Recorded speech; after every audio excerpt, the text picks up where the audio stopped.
is one of a kind. She is the kind that people find funny, people find great, people find all kinds of ways, but the reality of what Kim Mulkey is she's obnoxious.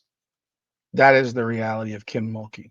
Kim Mulkey loses a game yesterday and feels the need to be absolutely obnoxious in the post-game press conference to a reporter. And I'm going to tell you more about it after this. Welcome back, everyone, to another edition of Rudy's Rant, powered by Coming Out the Podcast. I'm your host, Rudy Rodriguez Showmont. Talk facts over feelings here. Appreciate all y'all coming back on board, checking out this content. If you're new to the channel, please like the video, subscribe to the channel, ring the bell, leave a comment. For those of you who are back again, I greatly appreciate y'all. Like the comment, like the video, and leave a comment, of course. Yesterday, LSU lost to UCLA 72-65 in the Elite Eight, and UCLA is going to its first Final Four, either in a long time or ever. I think it's in like since 1982 that they have been to the Final Four. Just confirming it. I think it was 1982, actually.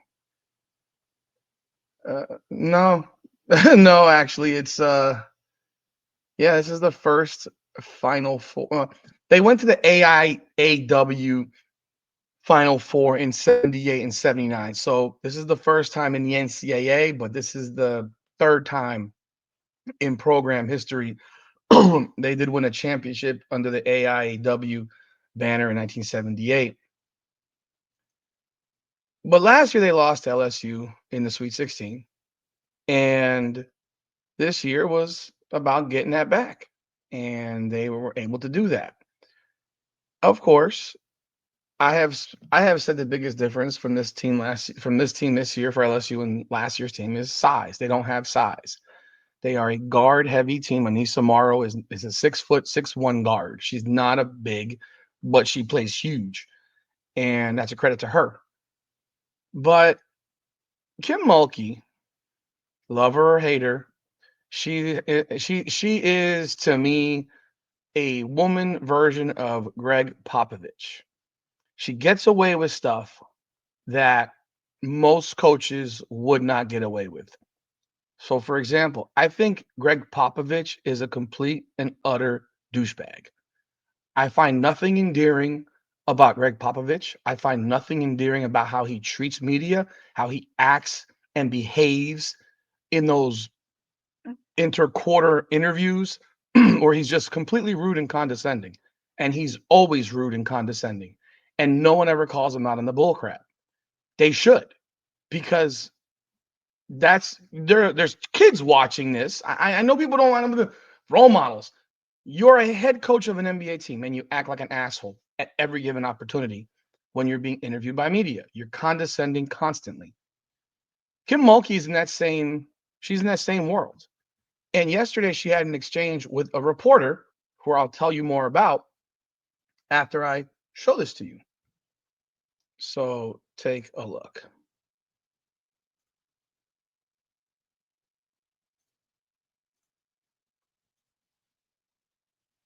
The second straight year you guys get eliminated in the Elite Eight. Just give yeah. Terrible or is that good? Terrible. Is it? How many Final Fours you play in? None. So it's probably pretty good, huh? Yeah. All right. Well, this is the first take. I'm going to play let me play the first take thing then. I'm not going to take away from the fact that Kim Mulkey is a great coach and an established coach. We just need to finally say this about her. She's very rude. She's very rude. She's very, very rude. Yes, very condescending. I mean, she's rude, she's condescending, and unnecessarily so to too many people. But it's always with the right one. See, she don't go up to the wrong ones like that. You see what I'm saying? It's almost like she knows, Shannon, who to do that to and who not to do that to. Because certain people you do that to, they're going to clap back at you. But she is a phenomenal coach, one of the best ever. But she's just a very, very rude person. So no one's going to question that she's a great coach. She's an absolutely phenomenal coach. I think the fact that she got this LSU team to the Elite Eight actually solidifies how great of a coach she is, because this team shouldn't have been in the Elite Eight. Heck, they should have lost the last game to NC State. The game they should have lost that game. If you watched it, that game was over, and the NC State coach completely shit the bed in that game, in my opinion. But that reporter, this is the reporter. I want you to see who the reporter is, who she felt the need to be absolutely obnoxious to. And I'm going to go a little deeper into it because it pisses me off. This is the reporter. This is his LinkedIn page. This kid's name is Jaden Smith. Yes, kid. He's a student at LSU. He is a student reporter for LSU Student Media, KLSU. You heard his name. This is him. This is him.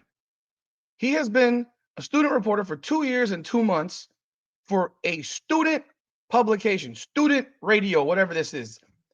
He's a student at your school. And you found the need to be a complete and utter obnoxious bitch to him. Yeah, that's what you felt. For one, he never asked his full question. He never got to the question because you, Kim Mulkey, in your typical obnoxious ways, chopped him off because you didn't like whatever the first part of the question was. Yes, you lost back-to-back years. We never heard the rest of the question. That question, I'm going to presume, probably would have been a slant to make it look good for you. Why? Because he goes to LSU, you buffoon. He goes to LSU. You think he's going to say, well, you lost back-to-back years in the Elite Eight. You suck. Boom, roasted. Or you lost back-to-back years in the Elite Eight. What does that say about how bad of a coach you are because you can't get them to play better when it matters? Mind you, they won the national championship in 2023. Obviously, he's talking about something that's obvious. You've lost back-to-back years in the same spot. I can think of 1,000 questions that he would have asked after that would have been uplifting of LSU, which is probably where he was going as he works for LSU media. You buffoon. He might as well be an SID for the school. For those of you who don't know what an SID is, that's a sports information director. They basically give the media all the information prior to games. This woman has seen this young man probably all freaking season. She's probably seen him at damn near every single game. And she found it okay to do that. She found it okay to chop him before he finishes his question, then be a condescending asshole and be rude to him. How many Final Fours have you been? First of all, when she said that, he said good or terrible. He was giving her the same energy. He was being funny. We all know that getting to the Elite Eight is not terrible. There's not a person on earth that thinks getting to the Elite Eight is terrible. He was joking. You could hear his voice. He wasn't rude in what he asked. He didn't get to ask it. But this obnoxious old hag finds a way to always be obnoxious. Stephen A. Smith hit it.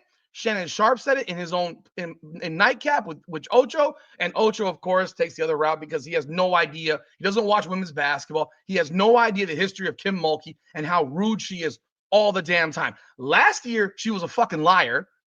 Yeah, I'm going to say it again. Last year, she was a fucking liar because she acted like she didn't know when the national anthem was being played, even though they literally give you a freaking breakdown schedule of when everything is being done. When you go on the court, when you warm up, everything is on the schedule. Everything is on the schedule. That was before the Elite Eight game last year against Iowa. Sorry. And she lied. And she said, well, I don't know nothing about that. Bullshit. Of course you do. You've been coaching for 35 years at least. You don't know what you don't know the schedule of when the national anthem is going to be played to have your team out there? I said it last year. Either both teams are out there or neither team is out there. But she lied about it, and then people defended her and said, oh, well, she doesn't have to. Yes, she knows. She knows. The media knows. Everybody knows. Anyone who's in the background of a game knows because they give you a schedule, like I said last year, and she lied about it. She's a fucking liar. Now, this year, she's an obnoxious asshole. This is who she is. This is who she is, and no one ever calls her to the carpet on this crap. I'm very happy to see that First Take, Stephen A. Smith, and Shannon Sharp both had something to say about it on their platforms. Someone needs to say something about it. I saw something on Outkick. I'm glad people are talking about it because I thought I'd be the only one because I was going to do a video today. I didn't do it last night because I didn't see it until after I did 3 videos last night. But it's about damn time. Call this woman to the carpet. And you know she's not sorry. You know she feels nothing. She just went at a 21-year-old, 22-year-old young man in a way that she would never want actual media to go after one of her players. Remember that. She had a big problem when media went after one of her team last year. And yeah, what the UCLA reporters did last year to classify them as dirty debutantes and all that stuff was completely out of line and uncalled for. But you see how she reacted when someone did something to one of her players or to her team, said something about her team that wasn't nice. But yet she goes at this young kid. He's a kid. He's 21 years old, 22 years old, maybe. And says what? And does this to him? And he reports for the school? For the school? Remember that when you want reporters to treat you a certain way, Kim Mulkey, and you won't treat them with some level of courtesy and respect, let alone a student reporter at the university that you are at. That kid, Jaden Smith didn't deserve that. Now he's the butt of all jokes, and he's being called unprofessional. I'm reading tweets on this. He's being called unprofessional. He should have worded his question differently. No, fuck that. Jaden Smith, you worded your question perfectly okay. There was nothing wrong with how you worded your question because guess what? You didn't get a chance to actually ask the question. You were leading into a question. I understand that. I have a degree in journalism. There are many people that don't have a fucking clue. He is not there to be a goddamn freaking shill for LSU, even though he's writing for the LSU paper. He's going to ask a question how he asks a question. It's not that hard. It's not that hard. But people turn this into, oh, he was rude in how he asked. Even Ocho Cinco said the way he asked it. He didn't ask. He never got to it. He never got to the question. She chopped him before he could. You got to be kidding. And now he's the unprofessional and whatever other things I've read about him, just people being nasty. No, the nasty one is that 60-plus-year-old woman who's coaching a college basketball team as the highest paid, she is 62 years old, the highest paid women's basketball coach in the country at $3.2, $3.3 million per year. And she can't take a question? So she has to be a complete, utter, and obnoxious human being? For what? For what? I understood why Anissa Mara was pissed off that elderly reporter mispronounced her name, in my opinion, on purpose. Because we all have pronunciation guides for the names of the players. And the guy added a letter to the name. And I'm all for exactly how she responded. She clapped back with this. I had no problem with that. I had none whatsoever. She's also 22. 21. Mulkey's 62. Mulkey's lost games before. Mulkey's been on the wrong side of losses before. She should know how to react and respond to a report. Any reporter, let alone a student reporter that she's probably seen all season. And I'm sure someone will say, "Oh, how do you know she's seen him all season?" Because he's a reporter for KLSU. I covered high college athletics. I covered University of Miami. You saw the same 10 people in that room all the time. She probably knows him by name and then treated him like that. I thought that was the typical Kim Mulkey obnoxious shit. She'll never apologize because she never thinks she's wrong. But she have a big problem if people talk about her team in a negative way. Maybe she should actually have some respect towards people. And if she wants respect, how about you start giving some respect? Quite frankly, the questions that could have been asked of her, which I don't know if they were ever asked because this has taken over all the media world, is Why did you play Kaylin Gilbert in the fourth quarter for 7.5 minutes? That's a question I would ask. Because Kaylin Gilbert was 0 for 7 and a backup and 0 for 4 in the fourth quarter. On a one possession, took 3 straight shots. They got rebounds. She took the shot again, got another rebound. She took a shot again. She missed 4 shots. She was 0 for 4 in the fourth. And did anyone ask her that? Did anyone question her on Kaylin Gilbert? I gotta wonder. I don't know if they did. I don't know if they did. But I sure should know on the broadcast.